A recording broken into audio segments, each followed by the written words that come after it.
murakoze cyane n'ukuri. Iyo wijihije isabukuru y'amavuko yawe urushaho kwisobanukirwa ukamenya, ariko wongera ugira akanya ko kongera kwitekerezaho ukareba uti se uyu munsi ko navutse nujuje imyaka, sibyo? Ejo bundi nari mfitiye mu buzima buriya ikiremwa muntu hari ukuntu duteye, Imana yaturemye biri karemano, hari ukuntu duteye mu buryo bwo gukura. Uyu munsi iyo uri kuri uru rwego ejo uba ushaka kuba wazamutseho, kabone nubwo kaba ari akantu gato ariko wagakoze wazamutseho.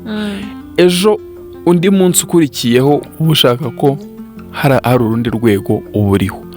Icyo gihe rero iyo wizihije isabukuru y'amavuko yawe wongera kwitekerezaho ukareba uti se ubushize ko nari mfitiye imyaka, uyu munsi nkaba niyongereyeho undi mwaka, nakuze, hari ibintu ugiye kureka, hari ibindi bintu ugiye kwinjiramo bundi, ibindi bintu bishyashya, hari ibindi bintu ugiye gukora, hari izindi nshingano ugiye gukora no gufata no kwakira bitewe n'imyaka uri kugenda ujyamo. Ubu ngubu muri sosiyete nyarwanda tuzi ko hari ibintu umwana uri munsi y'imyaka 18 atemerewe gukora. Tuzi yuko hari amategeko agonga kandi akanahana abantu bari hejuru y'imyaka 18.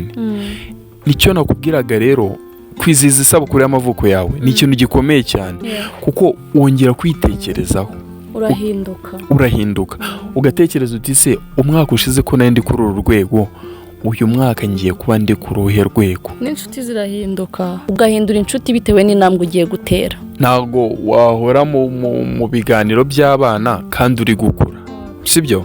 Nawe ukeneye kwagura ubwonko ugahura n'abantu b'umumaro bagufitiye akamaro. Rero kwizihiza isabukuru y'amavuko yawe ni ibintu byiza cyane kuko binakongerera kwikunda, kwiyitaho, kwigirira icyizere, ugakura, ugatera imbere no mu iterambere ryawe rya buri munsi. Kuko uba wakuze mu bitekerezo, uko imyaka igenda izamuka niko imitekerereze n'imikorere byawe bigenda byaguka bigakura.